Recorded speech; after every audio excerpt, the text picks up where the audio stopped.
Сойыл. Сұрқасқа ит жақындай түсті. Сояудай тістері ақсиған, бір түрлі ызалы. Сарғыш жүндері үрпиіп, езуі қызарып, ырылдап, Жағыпарға қарай атылғалы келеді. Екі көзде шарасынан шығатындай қып-қызыл. Өй, мына ит қайтедей жынданды ма деу мұң екен. Ит секіріп келіп, иесінің оң жамбасынан ала түсті. Ойбай жаным деп, өз даусынан өз шошып оянған Жағыпар қасында жатқан көмекші жігіттен бір түрлі ыңғайсызданып қалды. Бірақ қалың ұйқыда жатқан бала жігіт Жағыпардың даусы түгіл құлағына мылтық атсаң да естірмес еді. Таң атуға шақ қалған. Сарлықшы енді ұйқысының келмейтінін сезіп, ақырын орнынан тұрды. Сіріңке жағып бестік шамды жақты. Кішкентай қара қостың іші де салқын тартыпты. Бақанда 7-8 жыл бойы баспана боп келе жатқан күркенің әбден тозығы жеткен секілді. Уықтары жіңішкеріп, киіздері әр жерден шұрқ-шұрқ тесілген. Кейде саусақ орындай тесіктерден су тамшылар сорғалайды, кейде қар ұшқындайды. Ал енді сәл-пәл боран соға бастасақ, қостың киіз жамылғысы қарғаның қанатындай қалбалақтай жөнеледі. Міне, қысы жазы осы. Өткенде Жағыпар ферма меңгерушісіне осы туралы айтып та көрген. Бірақ адамдармен жүре сөйлесіп, көзін аудара тіл қататын безбүйрек меңгеруші, осы сен сұранбасаң жүре алмайсың ба? Кеше ғана алған жоқсың ба жап-жаңа сұр киіздерді? Қалай ғана тоза қалды? Сол киіздердің бәрін үйіңе жинап жатқан жоқсың ба? Киіз мені сатсаң да жоқ. Бір жылға қоян терісі де шыдайды. Биыл ептеп-септеп шығыңдар, келесі жылы көрерміз деп қолым бірақ сілтеген. Менің киіз алғаныма пәлен жыл болды ғой. Кеше ғана алсам, сұраймын ба? Қос деген аты, күнде далада ұйықтап жүргендей сезінеміз. Бір түрлі суық. Біз енді өзіміздің жекеменшік малымызды емес, колхоз малын бағып жүрген жоқпыз ба деп, бастығының жауабына қарсы уәж айтқан. Мұны түсінетін бастығы жоқ. Бұрылып ап жөніне кеткен. Бұл не сұмдық? Өз жеке басымызды, өз қамымызды ойлауды қашан қоямыз? Біздің мұқтажымызды енді кім өтемек? Осылай жүре береміз бе? Мал екеш малғады жаның ашиды. Жалғанай, өстіп жүріп бір жерде қатып та қалатын шығармыз деп күйінген. Амал нешік? Өз қолында ештеңе жоқ болғасын, іштен тынып жүре бергенің. Жағыпардың ойына осының алдындағы ферма меңгерушісі оралды. Жақсыға жүрім, жаманға өлім жоқ деген осау. Қандай азамат еді. Мұң-мұқтажыңды уақытында ескеріп, қажет дүниеңді өзі әкеліп отырушы еді ғой Жарықтық. Осындай әділ адамдардың ғұмыры қысқа болатындығы неліктен екен? Шешем айтушы еді. Құдайға да жақсы керек деп, тегі рас шығар. Талай жыл істес болғанда бір рет еш шай десіп көрмеп едік. Топырағың торқа болғыр азаматай деп, ол кісіні жиі еске алады. Ал қазіргісінен көңілі қатты қалып жүр. Бірдеңе айтсақ болды, жұмысыңнан шығарам, сенен басқа бақташ көп деп ақырады. Жағыпар оның осынысынан тайсақтайды, осынысынан жиркенеді. Туғаннан тышқан мұрнын қанатып көрмеген момын мінезін кейбіреулер өздерінше түсінеді. Әсіресе бұл мінезін бала жастан бірге ойнап, бірге күлген ферманың мал дәрігері Жарас өзінің бас пайдасына қатты қолданатын. Екеуі бір өссе де, Жағыпар жетімдіктің азабын қатты шекті. Әкесінен 10 жаста айырылған жас бала қабырғасы қатпай еңбекке араласты. Өзінен кейінгі екі іні, бір қарындасын, ауру анасын тапқан таянғанмен асырап жүрді. Орта мектепті бітіруге мүмкіндігі болмай, шешесі 8 класты бітірісімен ақ жамағайын бақташқа көмекші етіп жіберген. Міне содан бері мал соңында жүр. Үйленбеген соң 3 жылдан кейін жанашыр анасы дүние салды. Іні қарындастарын өсіріп, адам қатарына қосты. Ол кейде отырып, Жарастың тірлігін еске алады. Оның тағдыры керісінше қалыптасты. Ауылдағы белді бір бастықтың баласы не ішіп, не кием деп ойламайды. Сабақты нашар үлгерсе де, 4-тік пен 5-тікке ие болып жүрді. Бұл тау-таста сарлықтың соңынан жүргенде, ол тәтті құттыны жеп, мамық төсекте ұйықтап жатты. Ол 10 жылдықты бітіріп, 4 жыл қатарынан институттан құлап қалды. Ал облыс орталығындағы техникумға түскенде жұрт, әкесі төре емес пе, өзі апарып орналастырды ғой деп шулады. Жел соқпаса шөп басы қимылдай ма? Бұл лақаптың да жаны болуы керек. Бірақ Жағыпар бұл сөзге көп назар аудармады. Түссе түскен шығар. Бала жастан бергі құлынтайдай тебісіп ойнаған досым ғой, оқысын деп іштей қуанғанда. Жағыпар апыл-ғұпыл киінді де тысқа шықты. Күзгі ызғырық самал бетті қарып өтті, бірақ талай жылдар бойы ғұмыры тау мен таста өткен оның денесі дала салқынына берілген жоқ. Тіпті көкірегін келе дем алып серги түсті. Ол Алтайдың ауа райын, осы өлкенің жай-күйін күні бұрын анықтап біліп отырушы еді. Құды бір барометр дерсің. Оның бұл қасиеті ондаған жылдар ішіне бойына ұялады. Туған жердің қатал табиғатынан ол көп нәрсе үйренуге мәжбүр болды. Кей кездері өмірден сүзіп алған осындай тәжірибелері көбіне көп жәрдем беріп, Жағыпарды әлденеше рет апаттан да сақтаған. Жағыпар өзінің көк дөненіне жақындады. Қараңғыда иесін жақсы танымады ма, бұған осқырына қарады. Жақындап келгесін ғана сенбісің дегенде сабасына түсіп, басын қайтадан жерге салды. Ызғарлы желдің екпіні қатая түсті. Жеңіл киінген бақташы жылдамдатып, жайдақ атқа қонды да бір атты жетектеп қосқа қарай бет алды. Мақсаты атын ерттеп, шайын ішіп, сарлықтарын шолып қайту.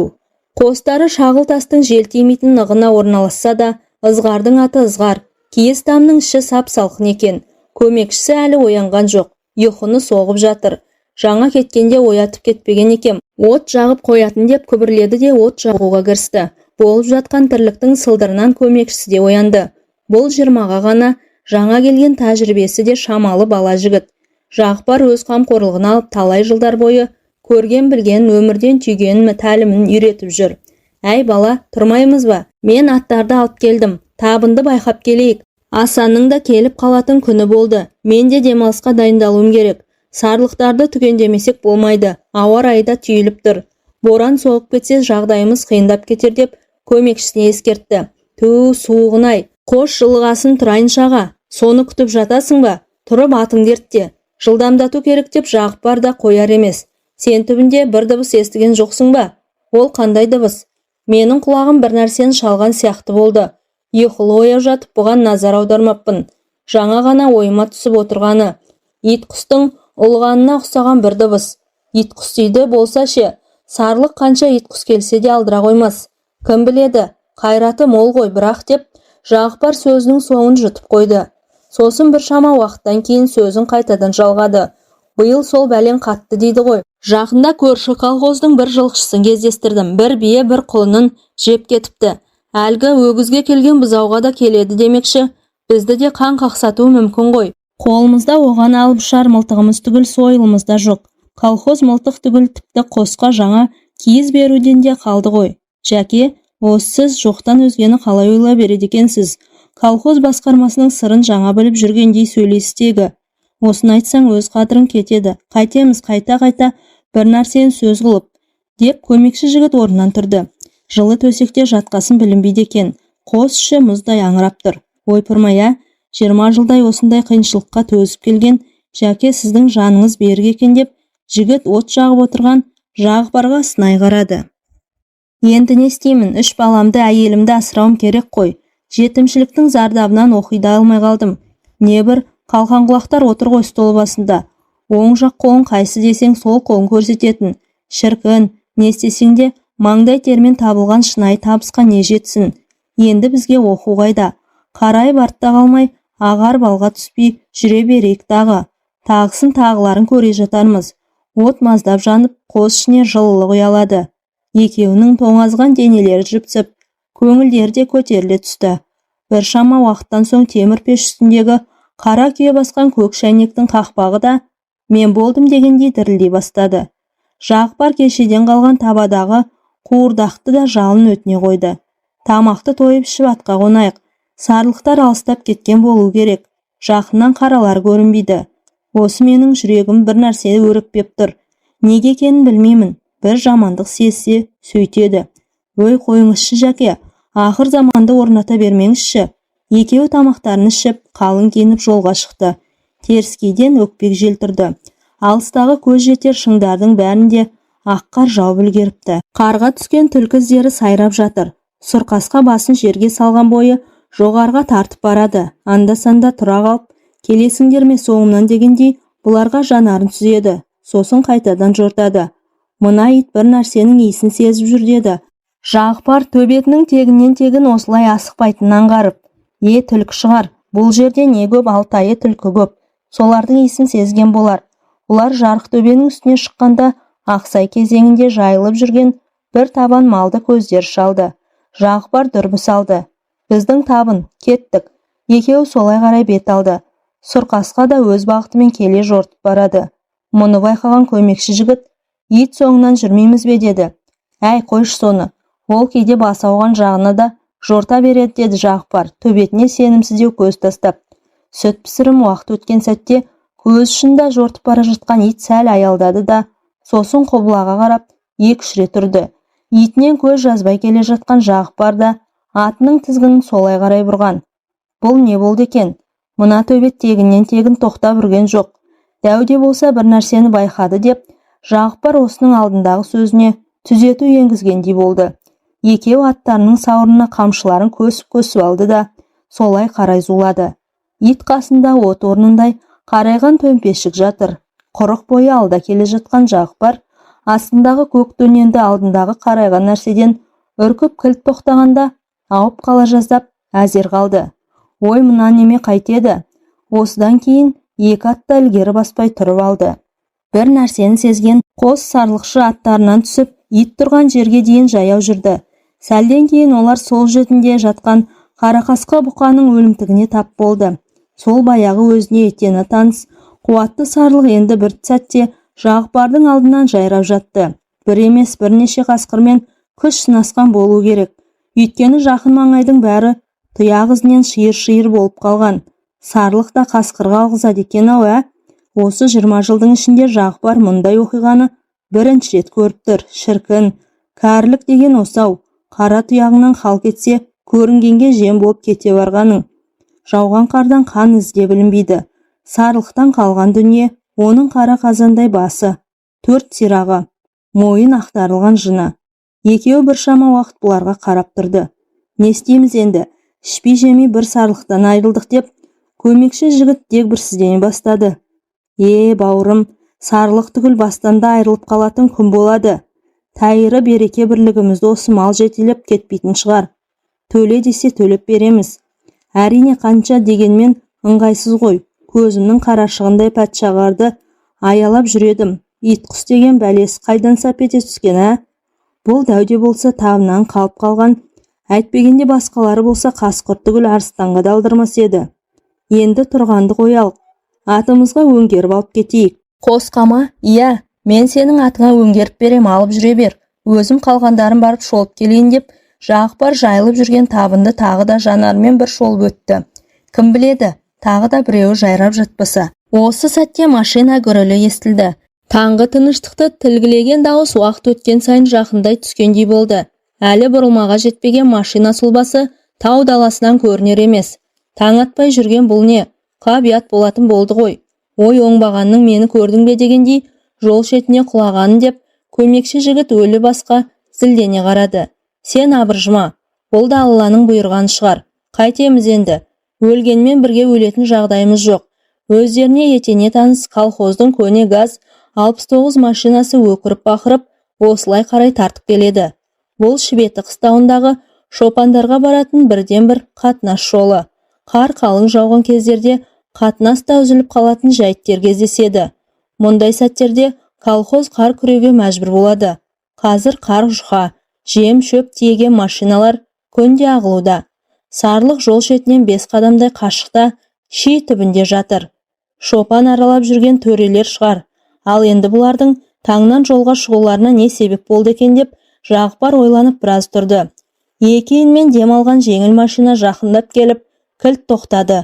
Шофердің жанындағы ферма меңгерушісін Жағыпар анандайдан таныды.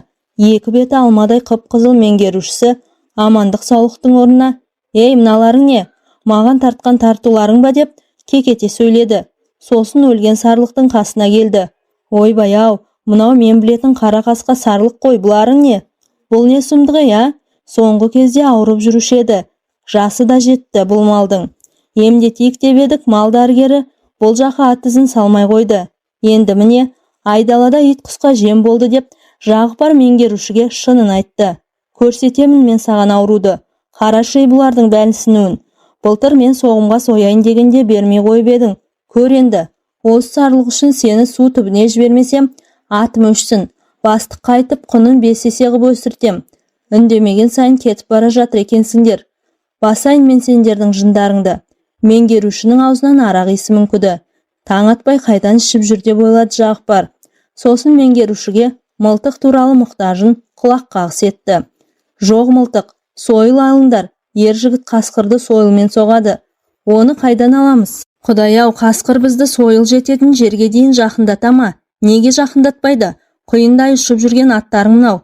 Қуып жетіп соғыңдар әкелерін танытып. Ту, сендермен мылжыңдасам деп басым айналып кетті ғой деп, төре 10 қадамдай әріге барып, лақылдатып құстай келіп.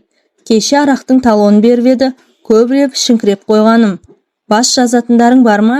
Таудың тасынан басқа бұл жерде басеке не болсын? Арақ ішпек түгіл басымызды әрең алып жүрміз деп, Жағыпар бастығына жақтырмай қарады. Не болды соншама? Сендердің орындарыңда болсам, мен өзімді курорттағыдай сезінер едім. Қайтем, қалтамдағы табақтай дипломмен бақташы болайын ба? Елден яттағы. Жұрттың бәрінің қалтасында табақтай диплом түсті ғой, бірақ одан келіп кетер бар ма деп, Жағыпар селсоқ жауап қайтарды. Қосымызды дұрыстаңыздар. Суық түнімен тоңып шығамыз. Не дейді мынау? Сен мына қасқыр жалмаған сарлықты төле. Айттым ғой, су түбіне жіберем деп. Жіберем. Сол жыртық қосқа зар болып қалма тегі. Жағыпар бастығынан ештеңе шықпайтын болған соң сөзді қысқартуға мәжбүр болды. Сен біздің жылқышыларды көрдің бе деді меңгеруші сәлден кейін. Соғымға кетіп бара жатыр едім. Жоқ, көрген емеспін. Сен не көресің? Алдыңдағы сарлықты да көрмей қасқырға жегіздің. Төлейсіңдер, төлеттірем. Мен мұны қоймаймын. Ферма меңгерушісі өз бетімен сапарын жалғастырып, екі бақташы да шаруаларын тындыруға асыққан.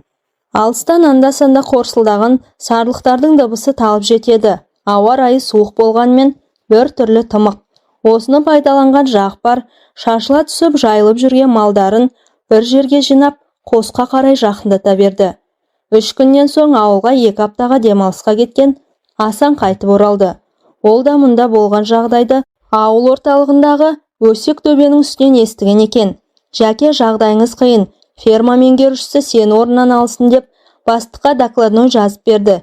Сен істесең мен істемеймін депті. Шамасы өзінің көрші колхоздан көшіп келген ағасын орналастырмақшы. Өстіп өсек төбең шулап жүр. Тағы да бір әңгімелері бар деп Асан сөзінің аяғын жыртып қойды. Ол нендей әңгіме деп Жағыпарда елең етті. Кім біледі, әйтеуір өтірік па, шын ба? Сол баяғы атағы жер жарған өсек төбеден естідім. Біреу қатты ух десе де сол жерге жетпей қоймайды. Қайран ескерткіш-ай, сол жерге қор болған. Соғыста құрбан болған небір есіл-ерлердің ескерткішінің қасында неше алуан өсекті соғамыз-ау. Өлгендерге деген ілтипатымызды да жоғалтып алдық қой тіпті. Сенің әлгі доғдыр досың Жарас ше? Оған не болыпты? Ештеңе болған жоқ. Ауырғанын жасырған арам өледі дегендей жасырмай-ақ айта берейін. Сол досың жеңгемізге барады деген лақап тарап жүр. Жел соқпаса шөп басы қимылдай ма? Сен не деп оттап кеттің, есің дұрыс па? Жарасың не, жеңгең не деп Жағыпар күтпеген әңгімеден ыңғайсызданып қалды. Дәл солай дейді. Оны естіген құлақта жазық жоқ шығар. Тайтармен, жұрттың өсегіне ермей жайыңа жүр. Жарас ондай жігіт емес. Әйеліме де тіліңді тигізбе. Балаларым бар, соларды сағындым деп Жағыпар аз кем ойланып қалды да сөзін әрмен жалғастырды. Жастайымыздан бірге өсіп, біте қайнаған соң қалжыңдаса береміз. Бірақ көре алмаған ел неше түрлін ойлап табады ғой. Қысқа түн батуға шамалы уақыт қалғанда Жағыпар атына қонып 2 апталық демалысын өткізуге ауылға қарай бет алды. Жәке деген дауысқа жалт қараса көмекші жігіт екен. Сойылды ұмытпа, сойылды. Қасқыр соғамыз. Қысқа таяған уақыттың күні қысқа, түні ызғарлы болатынын талай жылдар мал соңында жүрген Жағыпар 5 саусағындай білетін. Осы жолы да аяғына қалың сұр пимасын киіп, үстіне ешкі терісінен тігілген дәу күпісін ілген. Қостан ауылға дейін суыт жүрген адамға 3-4 сағаттық жер. Бірақ алдынан ызғар соғып, Жағыпардың көсіле жортуына мүмкіндік бермеді. Шалқайып туған айға жанарын сүзді. Бұрынғылар айтушы еді, мұндайда қыс қатты болады деп.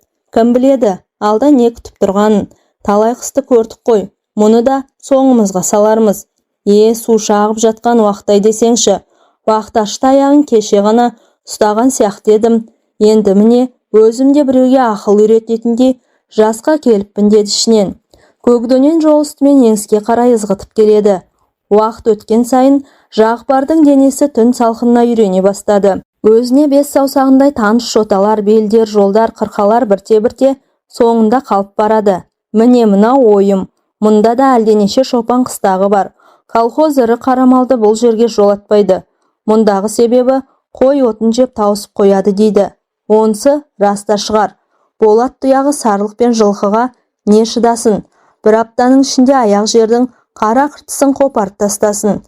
Кенет Жағыпардың есіне Асанның түс әлетінде айтқан сөздер оралды. Жүрегі өрекпіп, шалқып келе жатқан көңіліне еріксіз бір ызғар кіргендей болды. Жоқ, олай болу мүмкін емес. Бәрі де жала, өтірік деп айқайлағысы келді.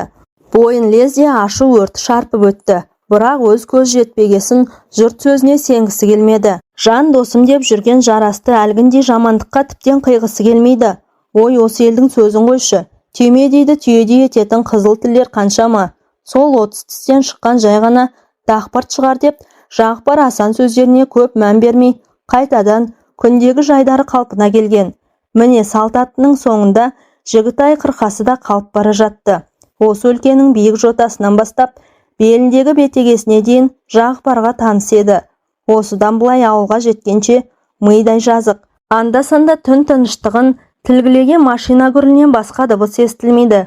Көкдөнен де жазыққа тұяғы тиісімен бәйгеге қосқан сәйгүліктей ақтай келіп.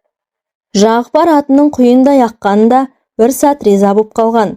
Жылдам жетіп балаларымды сүйсем, күшіктерім мені сағындым сендерді деп қояды ішінен. Ол өзінің бала кезіндегі бастан кешкен ауыртпалығын, анасын өзіне қамқоршы ағадай бола білген, осының алдындағы ферма меңгерушісін ой елегінен өткізіп, бір түрлі аяныш сезімін еске алып келе жатты. Көкдөнен деп ойын жазып алғысы келгендей, бір жылдамдықпен таяр емес.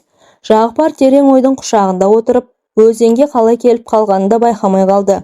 Оқтай ұшып келген Көкдөнен де қапелінде бойын билей алмаған, қарын жел ұшырған жылтыр мұздың үстіне зырлай жөнелген.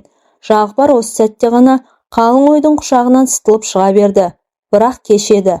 Көкдөнен мұзын ойып алып кеткен шұңқырға келіп, сүрінгенде ат иесі құрық бойындай қашыққа ұшып кетті.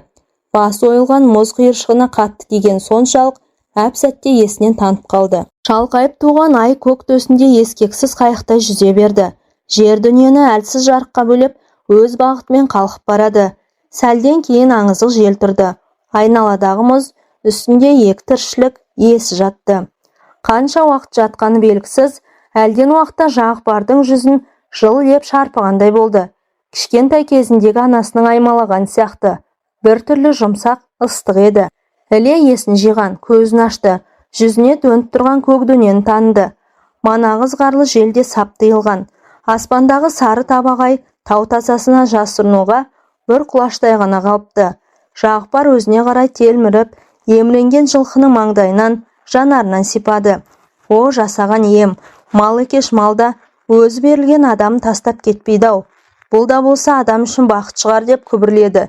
Сен кеткен жоқсың ба? Кетпедің бе? Мені күтіп жүрсің бе? Мен тірімін. Маған ештеңе де болған жоқ. Қазір ол орнынан тұруға ыңғайланды. Басы әлде меңзең. Барлық қайратын бойына жинап, сүйретіле орнынан көтерілді. Айналасындағы қара барқын тауларда мұның тұруына жәрдемдескендей бір түрлі мейірімін төге манаурайтын секілді. Атының тізгінін ұстады. Көкдөненім-ау, мен сені жақында ғана тағалап едім. Қалай ғана жығылдың деп, тағы да атының мойнынан жалынан сипады. Еріне жабысқан сүңгіні қағып түсірді. Бәле деген аяқ астынан ғой дегендей, Көкдөнен де пысқырып, басын изегендей болды. Жағыпардың үй ауылдың шет жағында еді. Жарық сөніп ауыл ұйқыға енген. Анда-санда шәуілдеп үрген қаңғыбас иттердің даусы болмаса, айнала құлаққа ұрған танадай тыныштық құшағында. Атын шөпке қоярдан бұрын үйге кіріп балаларын бір-бір сүйіп шығатын Жағыпардың көптен қалыптасқан әдеті еді. Қазір де солай істеуге ыңғайланды. Басы құрғырда ауырып әкетіп барады. Ауыз үйдің есігінен тартты. Ілгегі салулы тұрған есік мыңқ етпеді. Ақырын басып келіп төргі үйдің терезесін қақты. Көпке дейін дыбыс болмады. Ой, мыналар тіріме деп күбірлеп жүріп тағы да қақты. Әлден уақыттан кейін шам жағылып үй ішіне көмескі сәуле орнады. Терезе сырты қымтаулы болғандықтан үй ішіндегі тіршілік аңғарылмады. Жағыпар қайтадан есікке қарай беттеді. Неге екені белгісіз, жүрегі өрекпей бастады. Әлден уақытта есік ашылды. Қараңғыда әйелінің жүзін анықтай алмады. Сен бе едің? Неғып кешігіп жүрсің деген Сағымгүлдің сөздері тым өктем естілгендей болды. Ендігі сәтте арғы жақтан тағы да есік ашылып, іле ер адамның сұлбасы көзге ұрды. Жарас. Жағыпар өз көзіне өз сенбеді. Иә, сол өзінің досы. Енді көзім жетті. Шынында да жел соқпаса, шөп басы қимылдамайды деп ойлап үлгермей-ақ басы қатты айналып, бір жағына жантая берді. Арқасынан жоғары қарай жорғалаған құмырсқа қарақұсын шағып алғандай-ақ әсер етті. Көз алдындағы көрініс. О, жалған-ай, неге соншама қорландым? Не жазып едім тағдырға? Әттеген-ай, қайда сойыл, қасқыр соғамыз деуге шамасы келген Жағыпар екі көз шарасынан шығып, талқысып бара жатты. Тыста байлаулы тұрған көкдөнен иесі мезгілсіз кешіккен сайын тықырши бастады. Осы сәтте ай тұтылып, маңайға ұялаған зәрлі қараңғылық қоюлана түскен. Әңгіменің соңы. Әңгіме авторы Дәлелбек Батыр.